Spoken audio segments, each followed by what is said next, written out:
Welcome to lesson 4. We are going to continue with our Vapi booking assistant production level build. In lesson 1, we only focus on trying to understand how to hook up Google Calendar to NA10. Lesson 2, we only focused on creating a check-in availability route. In lesson 3, we have connected that whole backend to Vapi, and we created a Vapi agent and used some best practices from my own personal experience. So if you haven't seen the videos yourself yet, there's part 1, parts 2, and then part 3 of the series. Completely takes you step by step on how to build a production level booking system for your clients. So let's jump back here. So in terms of what it seems, how much work we've done, I'd say we've done 80% of the work. But what I can tell you is that we are going to spend 80% of our time in this section right here. So we're going to spend 80% of our time here. And I'm not sure if I warned you, but this video is not going to be like a super exciting, quick, easy to watch kind of video. Like, you're just watching me think and see if you can replicate the kind of stuff that I do so that you can then copy the concepts to your own build. So at the moment, I'm analyzing a prompt. And once we're going to analyze a prompt, I will then jump to testing. I'll turn on my workflow right here, and we are going to see how this behaves, our current setup works with our prompt. Because what we need to do is to check whether those two things work. So I have my Google Calendar open as well because we were booking into that. All right, so let's then hop back into Stack Edit. I'm going to do everything here completely by hand. I'm not going to use any LLMs to help me write the prompt.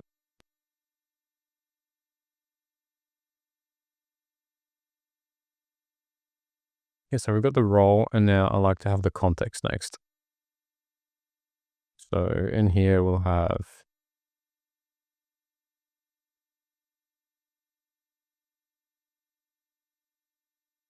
So do you work for Therapy Plus, a massage therapy business? We mainly offer Swedish relaxation and do some deep tissue massage. Look, I'm not an expert on this stuff. I just kind of make that up.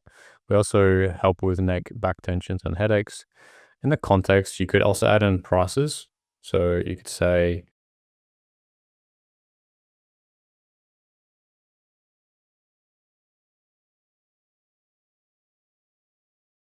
we can make it like much more concise.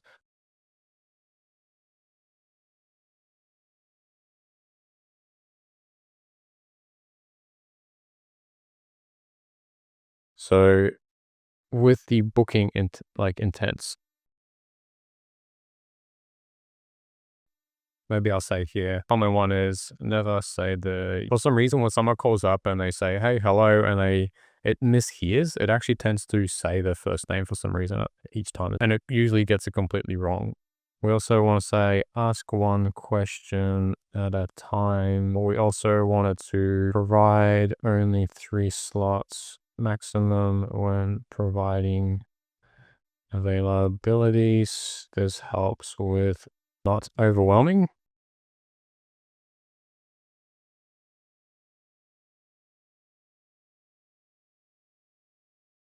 I definitely could make this like better, but the idea is, like, if someone says, hey, I want a booking for tomorrow, and then in this booking workflow, I specifically said, ask the user what time they would like to book for. I don't want the AI to then ask it. I just wanted to kind of jump into next stage of like the flow.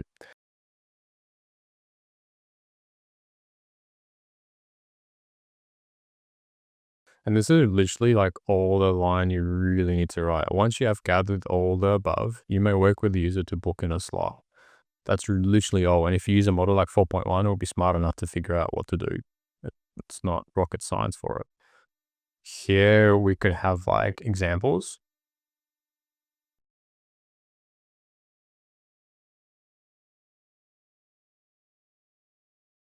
And the reason is that when someone says tomorrow morning, usually AI agents will say things like, okay, so what time tomorrow morning? And I just literally just wanted to know that 9 a.m., like morning is 9 a.m. and afternoon is somewhere around 4 p.m.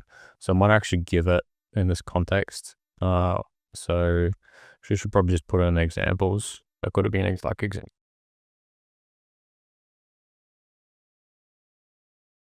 What is that called actually? There should be a name for this.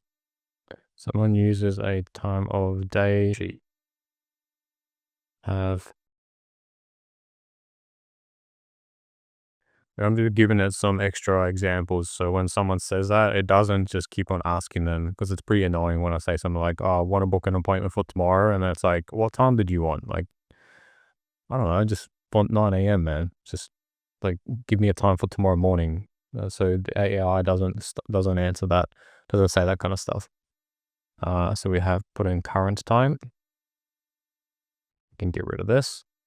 A little thing here for like notes. We could have here always, well, that could pretty much be in the specifics.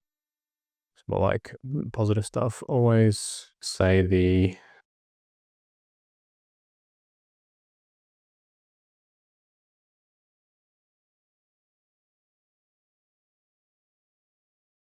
and this is like our fallback for pretty much anything.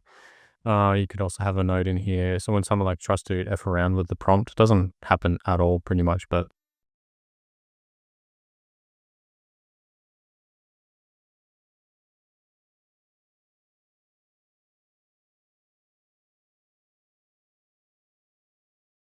now this is tricky because if you put the end call function in here, it might actually say I'm using the end call function. So I'm going to see how it behaves without putting that in there. For now, I think we will need more than just a booking section, because there'll be a lot more edge cases. But for now, I think this is good. So I'm going to bring that back to Vapi and then chuck that in. Let's just clean it up a bit. Actually, that looks pretty clean already. Beautiful. Okay, let's update that prompt. I actually forgot what voice we were using for this. Let's have a look. We're using Kylie. Okay, let's just stick with Kylie. That's fine. Flux General English. Sure, let's use the free one. Why not? Sounds good. Let's test it. Hello. Yeah, hello. Hi there. How can I help you today? Are you looking to book a massage or do you have a question about our services? Yeah, how much is like a Swedish massage?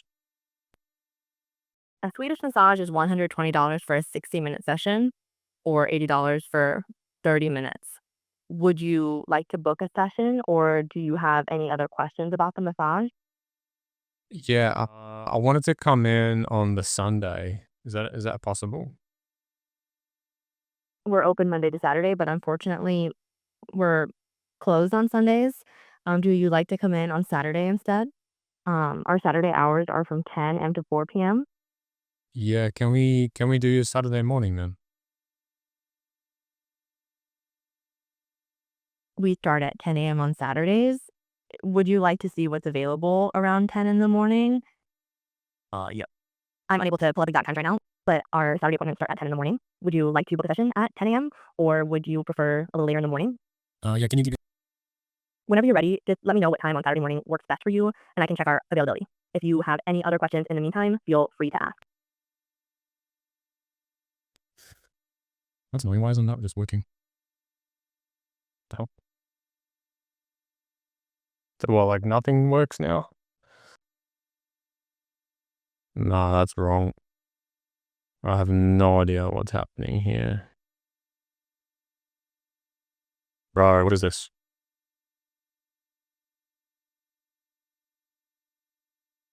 Oh, that's another issue. I don't know what the hell. Just gonna use, so if there is no ID here at all, so if this does not exist, so if this is empty, then I think instead of the aggregate, I'm just gonna go straight to here. And I'm gonna delete that, and I'm gonna change the order of this so that works with my other setup. That's just annoying. So if I now go back to my calendar, then I delete, okay, exists, my bad. Yeah, okay, that's fine. Just have to change the order of it. So what if I run the code? What if I just run it in the background without actually? So it's just not executing this thing. Hey guys, I'm gonna take a break because this is getting a bit silly. Like, why this doesn't work, I don't know. Let's insert just a random code node and see whether it's whether it's my code or it's actually the code within an A10 that doesn't work. Let's run that and see. Yeah, it looks like maybe the servers are down or something. Yeah, okay. Yeah, I have no idea. I'll just come back and it looks like there will be a part 5 of this. So it looks like this section we only managed to really make the prompt work and try and fix this, and we fix this aggregator setup. And I think I'm just going to leave it there, and I'm going to continue with building out the rest, like in part 5. And yeah, I really don't know what's happening with this N10. It's bullshit.